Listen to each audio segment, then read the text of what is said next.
Yeah, see now we're in here. Are you back? They're not. We went for 40 minutes. This is like the first. Can we not reconnect, or is it going to be? Nah, it's going to be a new stream. Oh, that's annoying. I'll just tack us onto the old one.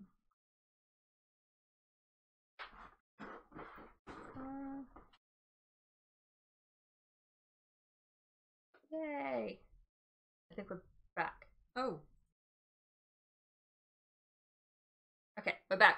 But you still have writing to do. Time is still going. Still going, guys. Do the writing. This is chat disabled for live stream. Yeah. Get it back. Go back to.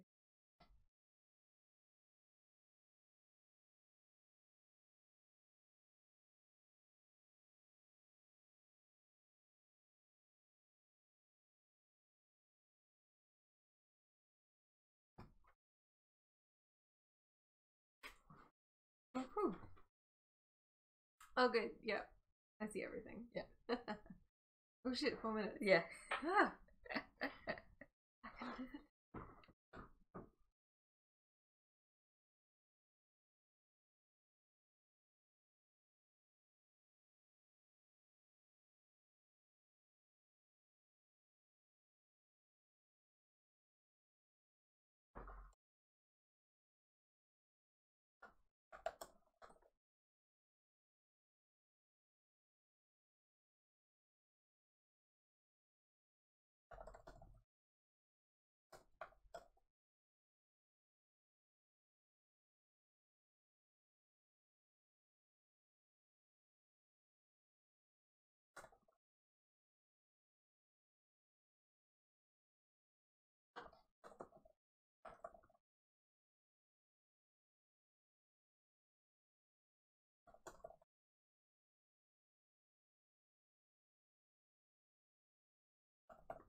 think it's Oh, it is finished. Sorry, I was too busy writing, actually, which is good. that's good. Stop writing, Kaz. Yeah. So, how'd you go? Good. I got 167 words. Yay! I got like 50, but I'm in a point now where I sort of know where I'm going, which is good. I don't. Yeah. I had to start a new chapter without even thinking about what I was supposed to do, Yeah. which is, you know, but it's lots of some interesting things. Yeah. And I've decided that at this place, so where my character is, which is where the villains are, the League. They have, of course, they have a gym, because of course they have a gym. They should. Yeah, fitness is good. And like, there's a whole like kind of a toxic masculinity kind of thing happening, and a lot of them are obsessed with like bulking up for an intimidation thing. And I kind of feel as well like there wouldn't be like you'd have to have a fair staff of like physiotherapists and stuff, because even with superpowers, like imagine how many people would like put their back out because if super strength isn't your power, like I mean, you know, it's a very physical. It is. It's a very physical job being a superhero. Even a villain. Yeah, that's true. Well, I mean, you've got to... Because, you know, you still have hand-to-hand combat, even if your powers are, like, blowing paper clips? I don't know. Blowing paper clips. Very specifically. There's one person with, like, a paper clip just be like... Maybe they're, like, I don't know, multiple, evil. Like, chains or something. Like, you know. Yeah, so it's like metal work, essentially. But just only paper clips. Only paper clips. Nothing bigger than a paperclip is. So I guess you could do like a Big Hero 6 style. Yeah. With the little things. But I love that movie. Drown people in a sea of paper clips. That'd be the worst. Just like you go for the eyes though, actually. Oh no, stop. It's small, got little metal prongs. It's great. It's a great weapon. I'm not okay with this now. So you think it's harmless? No. Don't love the paperclip guy. No. We'll get you in For the those end. of you who don't know, I'm really squeamish. So I'm gonna have nightmares now. Thanks. You're welcome. Oh my god. That's all I ever wanted to accomplish with this book. Alright, so Caitlin did 172, but she had to stop and do some maths. Oh. The maths for the story, or just like random maths? Because I just picture that as like, you know, you have like speed and accuracy sheets, where you're like, I'm gonna stop and do like solve 10 problems now. I'm sure it's like maths, like for her story. Yeah. Like working out something story based. Yeah. Story based maths. Ugh. Still not my strong suit. Hire a mathematician for that. Yep. Yeah. I'm just like, it works because magic. Yes. Even my sci-fi stuff, I'm like, space magic. Yes. Space magic. Yes. Yeah. Lainey got 267, but had to stop and mock the offline street. Yes. Thank you, Lainey. Sounds me. Thank you. It started raining at the same time as our internet went out, so as Ali very much said, our internet is the Wicked Witch of the West. Yes. We cannot predict. Which we live in the west of the city, so we thought it was going to be nice today, yeah. And then it rained. I mean, it shouldn't matter. It shouldn't matter. But is it what do they say, cause or what's that law? Yeah, it's Murphy's a sciencey law. Yeah. Oh, Murphy's law isn't no, sciencey. Murphy's law's not sciencey. Yeah. Yeah, cause and effect. What? Cause and effect. Yeah. Cause and effect. Yeah. No, that's not what I'm thinking. I don't know. I write magical, like not CP. I write magical novels, and I have to say, I'm not good with. But it is Murphy's law though, because it's like whatever can go wrong will go wrong. Yeah. And I mean, touch wood, there's not going to be a fire, but like, you know, especially not in here because this is my library, and there's no open flame in here. Special, precious place. Yes. Of beautiful books.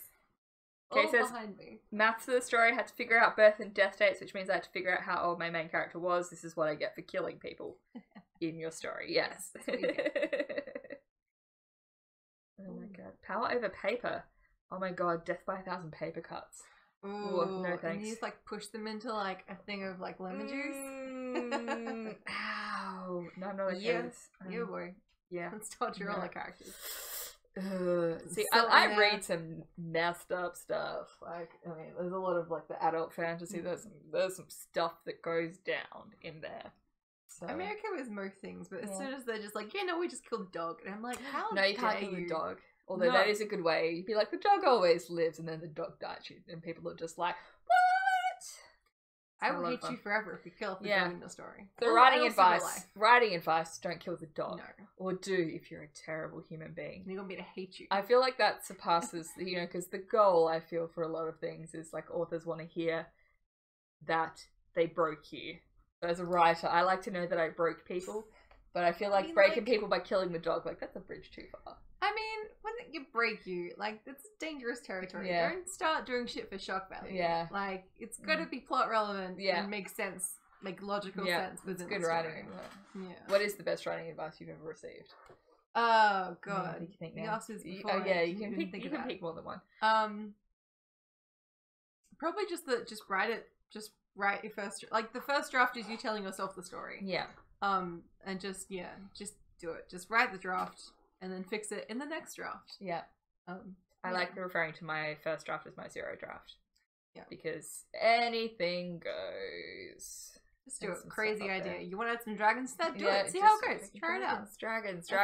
For those of you who are NaNoWriMo veterans, every year there's something. It's either dragons or zombies or oh my god, we had vampires one year. There was chickens one year. Do you remember the year that Crash wrote the story about chickens? I do remember that Yeah, story. chickens just randomly, just put it in there, and worst comes to worst, if you feel like you've written yourself out of a corner, you can just sort of like, you're like, and then the ninjas came, and then move on.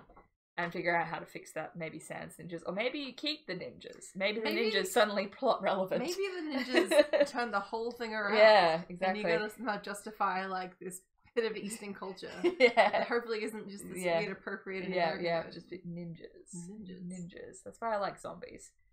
Zombies come from all creeds. Zombies are good. Cultures. I mean, they have their interesting origins, but, like, these days zombies are pretty, like, they're from everywhere. Anyone can be a zombie. If you want to be a zombie, you can be a zombie. I recently watching the Santa Clarita Diet where we have zombie clams. Zombie clams, and you eat the clams. Spoiler for season 2. It's really a spoiler. Whatever. You get over it. Yeah. You eat the clam and you become a zombie. Those of you who want to be zombies. They're terrifying clams, though. So avoid. Don't eat seafood. Maybe that's the moral of the story. Yeah. Seafood is... No, it's delicious, but if it's bright red, maybe give it a miss. I have had a dodgy oyster once, and I have to say it was the most uncomfortable day. I was not okay, and I was given oysters side-eye for a long time afterwards, so, That's fair. And it's like, it's one of those weird foods as well, so, like, once it's ruined for you, you're like, no. I'm just like, I still love oysters, but... I'm amazed that I came back from my my blue cheese, food poisoning the first time I had them. I know, I was so sick. How do you tell if that's... It's already got... Anyway, we're getting sidetracked. Like, weirdly sidetracked. What were you food poisoned? Yeah. What's your favourite food poisonings? What's your favourite writing advice? Have you ever given any really good writing advice? Have you been given some really awful writing advice? Because, I guess, I mean, things work differently for different people. So maybe your awful writing advice was just maybe not for you. Or maybe it was just awful. Like, you have to be a writer, you need to do this. I mean, that's, like, if anyone's telling you have to do X, Y, Z, like, give it a grain of salt, because it's all guidelines. It might work. More like guidelines, anyway. More like guidelines. I think the worst thing I ever told, and I quickly realized that this was stupid, was the write what you know. Because people take this literally, and they're like, oh, well, I guess I've been, like, a chartered accountant for 20 years, so I'm going to write about that. Like, you can write about more than that. Yeah. Like, you write what you, like, you want to write what you research. Don't just write something that you have no idea of anything about. Like, do some background. Yeah. But, like, don't limit yourself to your own experiences. You can write whatever. I got some good writing advice on that. Like, if you're an expert in a field, or, like, you spend a long time in a field of study or research or jobs, if you put a character in, say you have worked as a doctor and your main character is a doctor, you don't need to put everything about being a doctor in the book. Yes. Like, people who are reading it don't care. It's going to slow down the story. It's going to be terrible. Only other doctors will care. And if that's your target audience, then fine. Sure. But, if you want to do a Master and Commander and have a very heavily detailed shipping instruction, you can. Go ahead. But, like, be aware that not everyone's down for that. Yeah. General reader, we say, maybe not, doesn't care. Like, I don't care that much about the ins and outs of how an X-ray works, or Not really. you know, I mean, if it's something that's plot relevant, fine. Sure. But I don't care about the details. I don't need to know what kind of ray the X-ray is. No. And the reason why it's that ray and not this ray, because this ray does things. Yeah. I guess that's what we're getting Unless at. Like, that's the point of the book. yes. Yeah. But Then tell me everything. If it's not plot relevant, we don't. Yeah. Sometimes. Lane says, best is finish it, just finish it, then you can fix it later. True. Bad, you have to have a plan or you will never get to the end. I mean, that's just not... Like, plans can definitely be helpful. Yeah. As long as you don't feel like you're tight, if that plan doesn't work anymore. Yeah. Also feel free to, like, deviate from the plan or throw it out entirely. And if you're the kind of person that can just, like, pants it, which is where you just, like, right, just go and just make it up as you go, like, 100%. That's another way to do it too. I'm a plantser. Plantser? Plantser. I will plan and then I will pants, because I will inevitably get to the point where I'm like, I've planned it all out. I'm good. And then I'll be like, oh wait, I don't actually know how I'm going from here to here. Oh well, let's just write it anyway. So that's good. Yeah. But yeah. Planning's good. Pantsing's good. A little bit of both is Whatever good. works for you. Whatever works for you. As is everything in writing. Yes. Worst is very good fence sitting on this. Yeah, Alex, bad, you need to have the right words in a first draft. Oh my god. That is something that as I have a problem with. I will sit and stew over a sentence. And I'm trying not to do that anymore. It's hard. Yeah, it is hard. But especially when you're writing like genre fiction, like people forgive a poorly written sentence here and there as long as the other parts of it are really good. Like, the story moves forward. You know, if the characters are compelling and the story is interesting, that's fine. You don't. You can have, you know, some. You don't have to be perfect. Like, it's not literary stuff is when you want to have like all the sentence stuff 100% because that's the focus. Yeah, exactly. But, your beautiful language. But that comes after draft and draft and draft. Yeah, that's not first draft. Very few people do that first draft. Yeah, and sometimes they think they are, but they need work. That's good. We're gonna jump into another. So many. Yeah, another sprint. I think. Yes, another sprint. Another 10 minutes. And then. Tall, blonde, ponytailed agent was in your first novel attempt. Oh yeah, instead of a name for your characters. Oh yeah, just placeholders. Yeah. I caps a lot of placeholders. I do that. I do my placeholder like details in brackets and then highlight it to remind myself to come back to it. Yeah, that's always good. And then you find it like later and you're like, God forbid I like print a book and it goes through everything. And then somewhere in the middle, brackets highlighter, it says like watch thing. Yeah. Exactly. I love the watch thing. Nightmares. Alright, we're going to start timer. 10 minutes and go.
Alright, it's up. Ooh, Oh. I'm not paying attention. Stop writing. Stop it. I see you. Stop it now. Stop your hand. Yeah. Congratulations on another sprint. I was much more prolific in that one. I reckon I got about 200 words in that, which is awesome. Mostly because I can describe things at this point, which is always good for words. I don't know how many words because I started writing on one section and then went back to my other section. I'm going against my own rules. Yeah. But rule writing. Yeah. Just rewriting. Just know the rules so you can break them. It's hard because I'm working on like the third draft of my novel. So in a first draft, it's good to just keep moving forwards. But like when you're actually rewriting, you're like editing, rewriting stuff. Yeah, you want to put a little more time into your things. More thought. But when I'm doing NaNoWriMo, it's completely new. Like I can get like 400, 500 words in a sprint. It's pretty solid. Yeah. I feel like once I'm in the flow of the story, then I'm normally okay. Yeah. Because I start and stop quite a lot at the moment, which is bad for me. It's bad if you're looking at word counts. Yeah. I just mean in general, like I'll go like a week without writing and then be like, oh, what was I doing? What was I doing? I don't even remember. Ninjas now. Speaking about bad advice, the one that I hear people say where you're like, oh, when you finish writing, finish mid-sentence. So you can just pick it back up when you get back. But if I do that, I have no idea where I was going with that sentence. So now I'm just like, I have to delete the sentence because what was I doing? Maybe mid-scene would work better for you. No, just the end. The end of things. And then have like dot points of where I want to go next in the next scene. That works for me. Yeah. But like, do what works for you. Do what works for you. Good. Kate got 312. Nice. Wendy got 353 with 1,000 typos I didn't stop to fix. That's what we like to hear in a sprint. Just roll it. Yeah. I'm bad. I'm just like, I'll go back in and I've got a friend who does NaNoWriMo and she hits some crazy totals every sprint. And she writes with her eyes closed because that way she's not distracted seeing like, you know, she's crazy. She is awesome.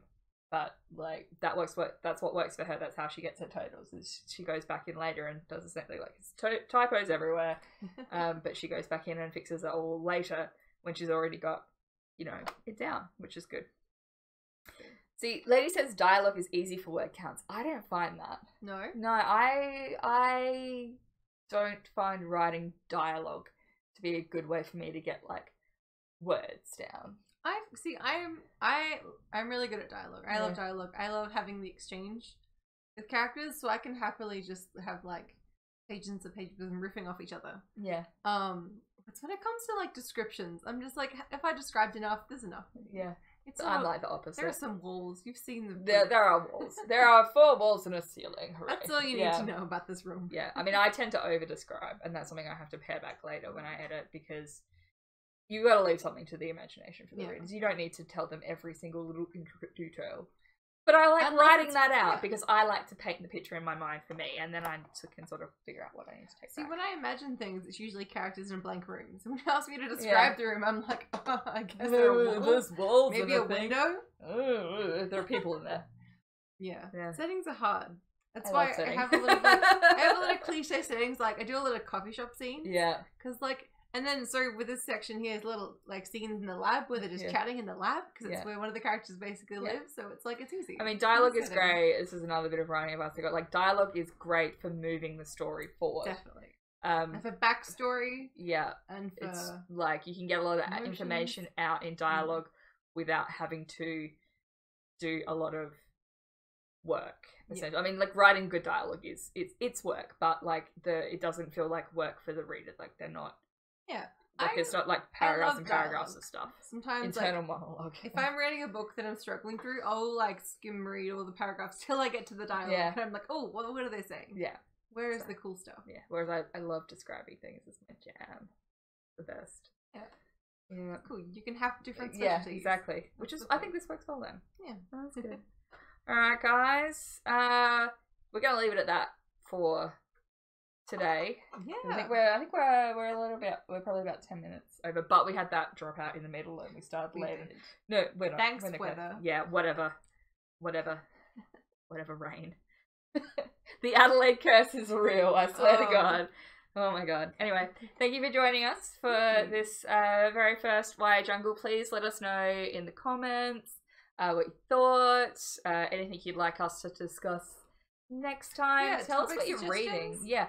Book suggestions. Yeah, book suggestions because we love to read, as I don't know if you've noticed.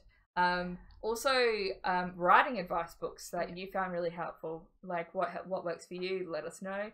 Like and subscribe. Hey! We're so excited to say that. Follow us on Twitter and Instagram. Yeah, we have Twitter, we have Instagram, we have Facebook. You can find us in most places. YAJungle.com is the website, which is a bit sparse at the moment, but we'll have more content soon. Lots of stuff coming. So much stuff. It's gotta be so stuff. much. We should probably work. Yes. No, we have so much already. No, we're good. It's all looked out. It's great. All right. Well, thanks for joining us. Thanks for writing along. We'll see you next time. See you next time. Bye. Bye. Do you have like a sign out phrase? Like